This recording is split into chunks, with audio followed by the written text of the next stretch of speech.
In today's video, we'll go over exercises to help you eliminate crossing noises, runs, false fingering, and improve your melodic fluidity. Stay tuned.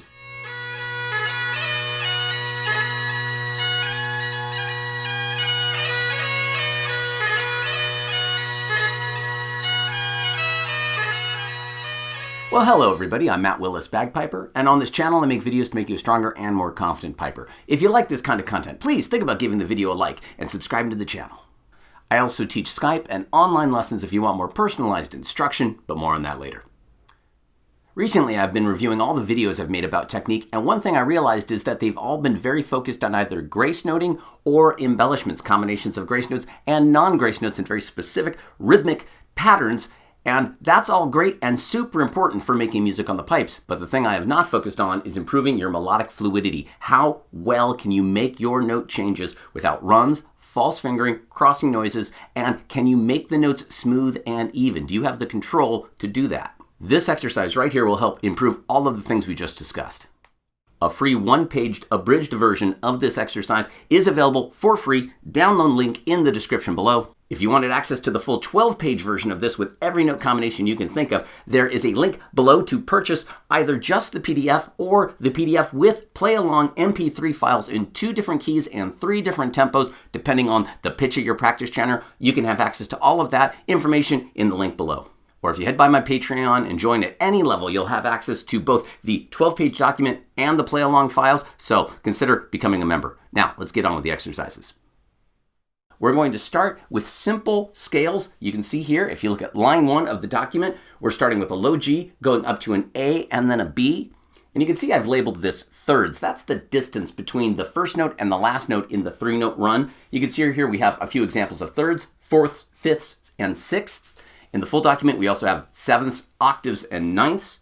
And again, that's the distance between the first note and the last note in each of these 3-note runs. When first approaching this, I wouldn't use a metronome quite yet. I know I discuss using a metronome on just about every video, but when we start this, I want to make sure that, again, everything is clean, everything is as even as you can make it, and that everything is fingered correctly.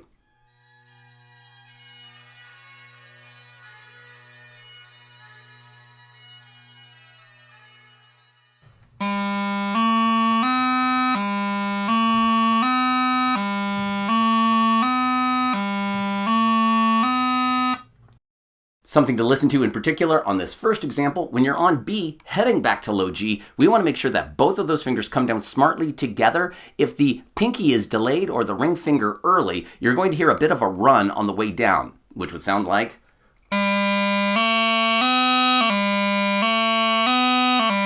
You can hear it's kind of walking down through an A you can hear. We don't want that. We want to make sure both fingers are coming down together. If you do find that you have a run there, you might want to put just a little R between the B and the low G to mark that that's something that you're going to need to continue to look at. I would try 4 or 5 times to eliminate the run or the crossing noise or whatever the problem might be, but don't spend all day on it. If after 4 or 5 times you haven't improved it, I would move on to the next exercise. I don't want to be repeating bad habits and really reinforcing those. And sometimes it takes you sleeping on the idea, just thinking about what you need to do to fix it. Maybe the next day when you approach it, it'll be fixed. I'm a student of maths since about November of last year. At this point in time, I can generate a rather reasonable rendition of Amazing Grace, but only when I started looking at the melodic fluidity exercises did I really realize where my deficiency lay. And I believe that by practicing those, I can attack all pieces as they come along, rather than constantly only working on that one piece, but just be a little more versatile in all the things that can be played on a bagpipe. Let's take a look at the next 3-note run. We have A to B to C. So here, A to B, and then we have the switch, the cross to C. So we want to make sure our pinky's coming down. And then we're heading back to A. Now here, we could have a crossing noise. If you don't get your pinky out of the way in time, we could have a low G creep into that. We could also have a run if, when coming from the C down to the A, the middle finger beats the ring finger down, we can hear a short B kind of creep in there too.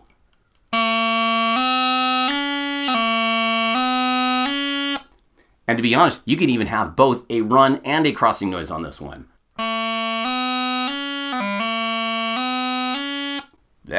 So this is a great one. When C down to A, we got to make sure pinky's coming up first, and then both of these coming down together smartly.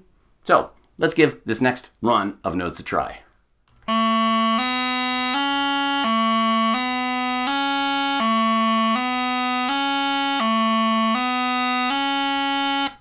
A common problem I've had with many of my students that I've been experimenting with this on is that they tend to want to hold the last note of each of these triplet runs a little bit longer, something more like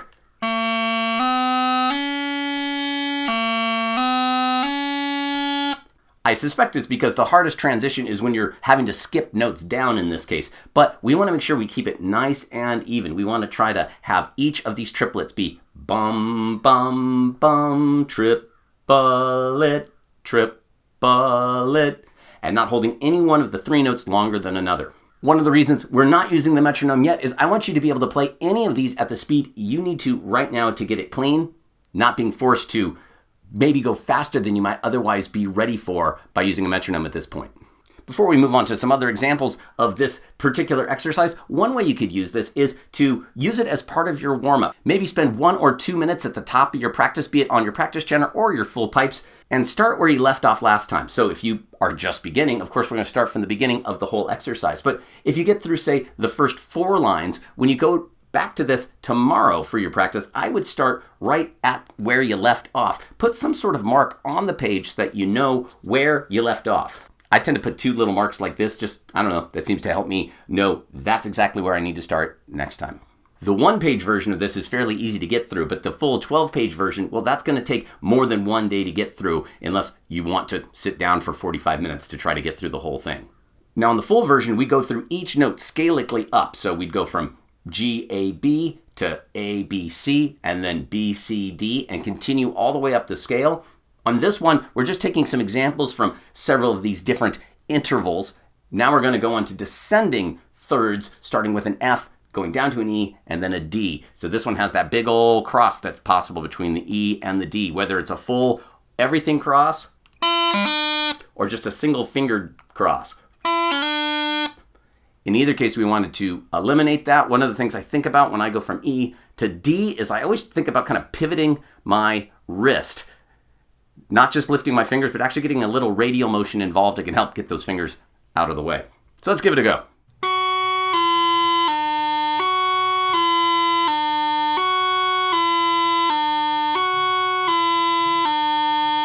And take these at whatever speed you need to keep them clean and even.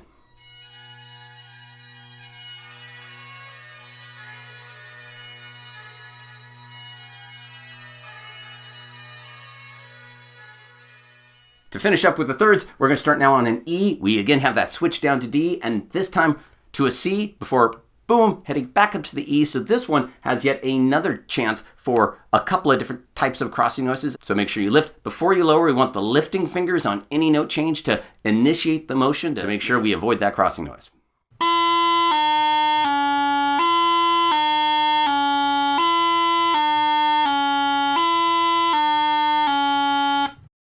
On to some examples of fourths. Now in this case, we're going to go up 1 note and then skip a note because the total distance from the first note of the exercise to the last one is 4 notes, not 3. So we're going to go B, C, E, not B, C, D.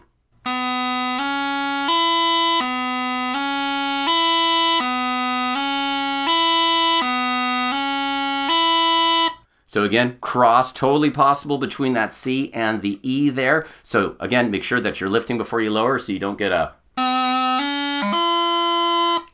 none of that. On to the next example, we have C, D, F.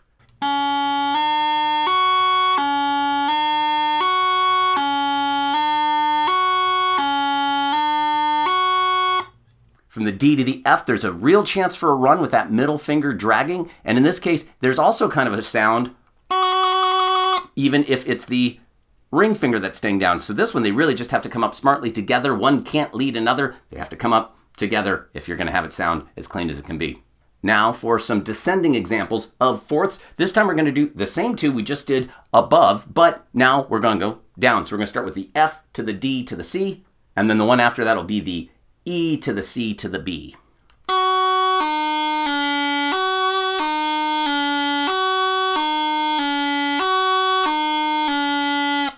When going from B up to E, make sure that ring finger comes down. You don't want a falsely fingered E in that example.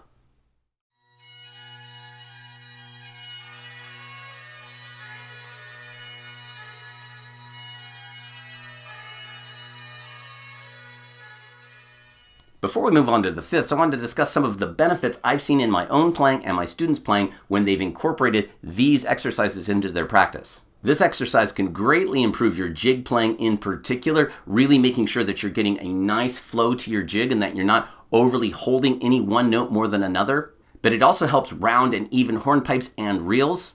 It's really easy, especially as you do a run of notes that might have little gracing or no gracing at all. It's really difficult if you haven't practiced in advance to make sure each note is exactly the same length. This goes a long way to helping improve that.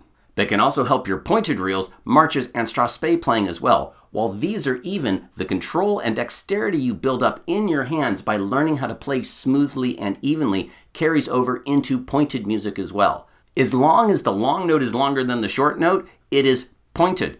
This one, there's only one way it's smooth. Everything's exactly the same length, and that takes a lot of control. And that control then spills over into pointed music as well. Before we move on to the fifths, briefly, I wanted to talk in the fourths. Here you can see we're going up one note and then skipping, but there's also in the full version, the one where you'd start on a B, go up to a D, yes, skip to the C, and then go to the E. So when it comes to the fourths, there are multiple versions of what the middle note can be. In fact, for all of the future intervals, the fifths, the sixths, the sevenths, the octaves, and the ninths, that note in the middle is going to be moving. So the first time, you're going to start on low G, go to A, and then whatever that interval is. So if it was a fifth, it would be low G, A to D. And then when you go back around and make it all the way back to low G again, it would be low G, B to D. You'd go through everything like that. And then next, it would be low G to C to D. So you can see there's several versions of each of these that happens once you get out of the thirds. Yes, I know I'm telling you how you can build this yourself and not have to buy the full 12-page one, but believe me, it's just easier to get that one. But even if you just use this page alone, it can really help your playing. Let's move on to the fifths.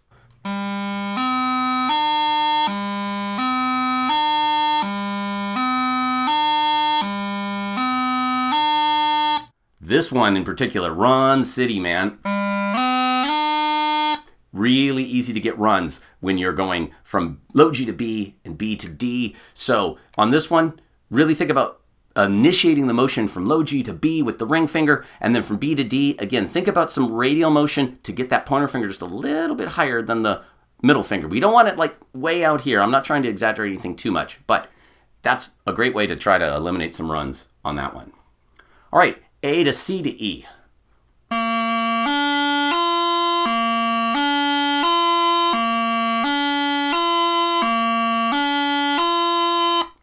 Again, as before, the C to E, we have that in the fourth example as well. That's a great one. That crossing noise tends to creep up in, so listen closely, make sure it's not, and also avoid the runs that can occur between any of these as well. We don't want that either.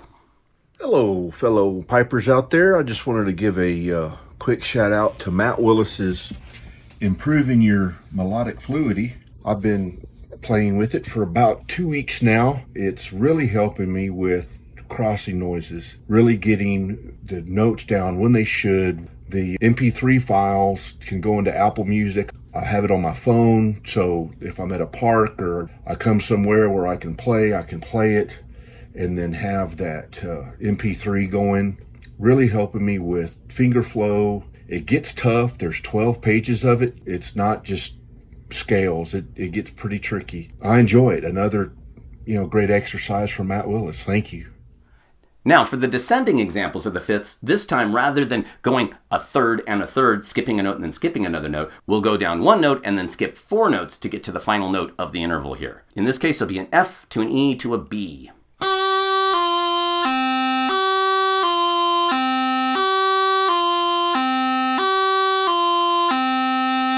So in this one, F to E, that's not bad, but then going down to the B, again, I'll avoid that crossing noise. We don't want that guy in there. And then from the B up to the F, another, again, super easy one to get a crossing in. You want to make sure that that middle finger doesn't drag, but it also can't be early. The middle and the ring from B to F have to just move together or you'll hear some noise, either or. and neither of those is good. And when going back up to the F, remember to get that ring finger down on the bottom. Next, E to D to low A.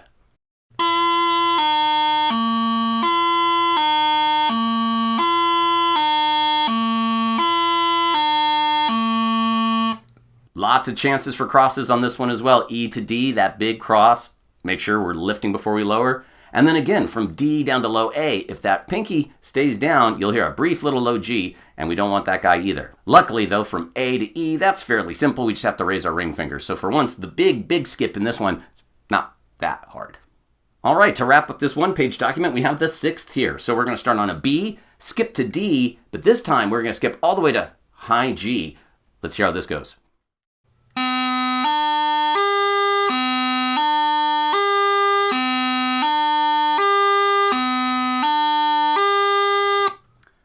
B to D, again, think about a little radial motion in there can help that.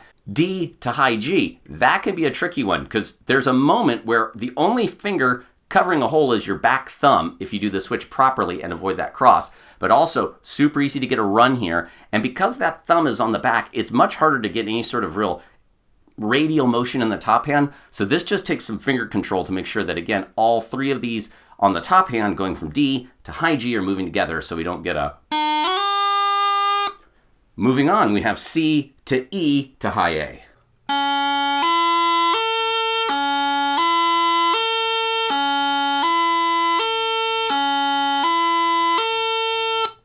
Again, potential cross from the C to the E, and then a potential cross and run from the E to the high A. So don't get that ring finger down too quickly, and we need to make sure the other 3, the thumb, pointer, and middle on the top hand are all moving off together at the same time. And not... Or even worse, where there's both a cross and a run. That's right, you can have both a cross and a run if your fingers aren't moving with enough dexterity to have the control we need as pipers. Hi Matt, I've been practicing your melodic fluidity exercises ever since you sent them to me, and it really does help with making the melodies flow better. I'm also finding that it's helping me with a certain amount of embellishments, and especially crossing noises. I've noticed that I've almost eliminated them from my playing since I've been practicing these exercises regularly. So thank you very much. To finish up the descending runs of the 6th here.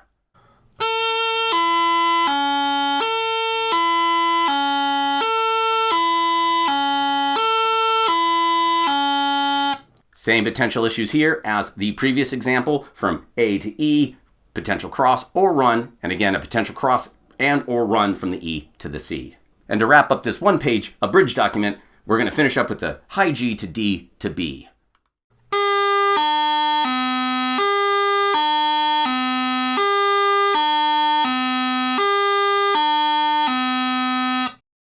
Again, this is just one page of a full 12-page document that has every possible note combination I could conceive of built around these 3-note runs. One of the ways I would use the full document is I would go through the full thing, starting at the top, marking any place I'm having problems, and again, not spending too much time on any one before we move on, and then also marking where you stop so at the next practice session you can start up where you left off. And then once you've worked through all 12 pages and marked up the ones that you're having problems with, the next time I go through the document, I would just spend time on each of the ones that are having problems. Now, if that's all of them, by all means, just start and do the whole thing again. But you're probably going to find there's several runs of notes here that really aren't causing you much of any, headache or hassle. That's fine. Just go through the ones that did the second time through. Then when you get to the end of the document that time, I'd go back through the whole thing and only hear what I consider bringing in the metronome and seeing if you could find a tempo where you can play everything. And I also want you to note, are the ones that you had difficulty with, that you now just spent some time fixing on their own, are they still difficult, or are they more in line with the ones that were already going well? Or now are some of the ones that were going well, are you starting to hear little things in there that maybe you couldn't hear before? This is a great way of also building your ear for all the little sounds and noises that can creep into our playing without us realizing it. So again, free one-page document, link in the description below, or you can purchase the 12-page document. And in addition, if you wanted play-along files in 2 different keys, a lower pitch practice chanter in the key of A or a higher pitch practice chanter in the key of B flat in 3 different tempos, that's a small additional charge. It's all available. Information in the description below. Or you could consider joining my Patreon where every tier has access to the 12-page document and all the play-along files I just discussed. Well, thank you so much for watching, everybody. If you got something out of the video, please think about giving it a like and subscribing to the channel. I also teach Skype and online lessons. If you want more personalized instruction, go ahead and head over to www.commandyourbagpipe.com or email me at the address you see here, and we'll get you going. I'm working with folks from all over the planet, and I hope to work with you soon. I also have a line of Command Your Bagpipe merchandise, as well as the prescription bagpipe merchandise, so that you can let everyone know you have the cure to your bagpipe addiction. Well, thank you so much for watching, everybody. I'm Matt Willis, and until next time, cheers.